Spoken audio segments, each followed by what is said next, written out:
রাধে রাধে বন্ধুরা, তোমরা কেমন আছো? আশা করি তোমরা সকলে ভালো আছো। তোমাদের আশীর্বাদে আমিও ভালো আছি। আর আমি সাগরিকা নিয়ে এসেছি ছোট্ট একটা ব্লগে তোমাদের অনেক অনেক স্বাগত জানাই।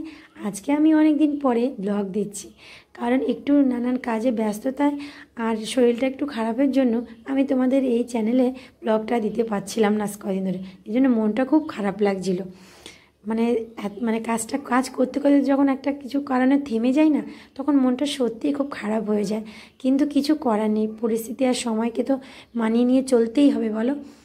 যাই হোক, চলো তোমাদের আজকে ব্লগের শুরুতেই দেখলেই তো ময়দা মাখছিলাম। আজকে যেন আমি ময়দার তরকারি করব।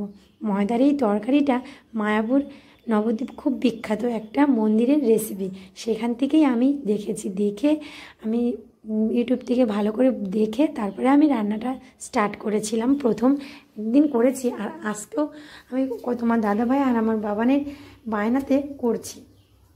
জানি না কেমন হবে, কিন্তু তোমরা কে কে এই রেসিপিটা খেয়েছো অবশ্যই বন্ধুরা কমেন্ট করবে।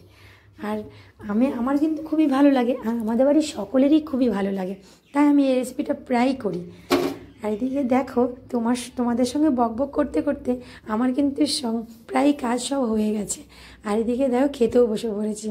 তরকারিটা নিয়ে আর কী রান্না করেছিলাম, কুদলি ভাজা আর পেঁপে শুক্তো আর ওই ময়দার তরকারিটা। তোমরা যদি ময়দার তরকারিটা রেসিপিটা পুরোটা দেখতে চাও তাহলে কমেন্টে জানিও, আমি তোমাদেরকে দেওয়ার চেষ্টা করব। আর এদিকে যদি তোমাদের ভিডিওটি যদি কোনো দিকভাবে একটু ভালো লেগে থাকে তাহলে আমার চ্যানেলটিকে সাবস্ক্রাইব করতে কেউ ভুলবে না। পরের ভিডিও